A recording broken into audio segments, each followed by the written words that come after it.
నగరానికి ఏమైంది? అక్కడి మహిళలు ఎందుకిలా మారిపోతున్నారు? ఆర్థిక ప్రగతిని సాధించిన నగరంగా, అన్ని విధాలా అభివృద్ధి చెందిన అత్యాధునిక సిటీగా జపాన్ రాజధాని టోక్యోకు ప్రపంచవ్యాప్తంగా గుర్తింపు ఉంది. ప్రపంచంలోనే అత్యంత నివాసయోగ్యమైన నగరాల్లో ఒకటిగా కొనసాగుతోంది. అయితే ఇప్పుడు ఆ నగరం సెక్స్ టూరిజం కేంద్రంగా కూడా మారిపోయింది.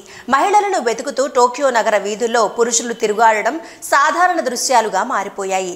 ఇన్నాళ్లు థాయిలాండ్లోని బ్యాంకాక్ నగరం సెక్స్ టూరిజానికి కేంద్రంగా ఉండేది. ఇప్పుడు టోక్యో నగరం కూడా ఈ జాబితాలో చేరిపోయింది.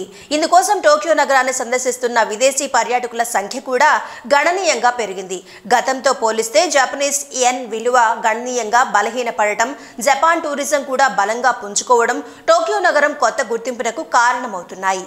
ఈ పరిణామంపై జపాన్ యువత వికాసం కోసం పనిచేసే liaison council protecting youth secretary general Yoshihide ఆసక్తికరమైన వ్యాఖ్యలు చేశారు. జపాన్ పేద దేశంగా మారిందని అన్నారు. టోక్యో సిటీలో ఈ సంస్థ పక్కన ఉన్న పార్క్ లైంగిక వ్యాపారానికి పర్యాయపదంగా మారిపోయిందని అన్నారు. మహమ్మారి కరోనా అనంతరం ప్రయాణ ఆంక్షలు ఎత్తివేయడంతో పార్కును సందర్శించే విదేశీయుల సంఖ్య పెరుగుతున్నట్లు తాము గమనించామని ఆయన వెల్లడించారు.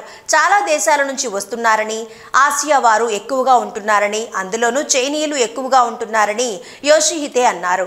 యుక్త వయసు 20 ఏళ్ల ఆరంభ వయసుల అమ్మాయిలు తమ జీవనం కోసం సెక్స్ పరిశ్రమ వైపు మొగ్గు చూపుతుండడం పెద్ద సమస్యగా మారిందని అన్నారు.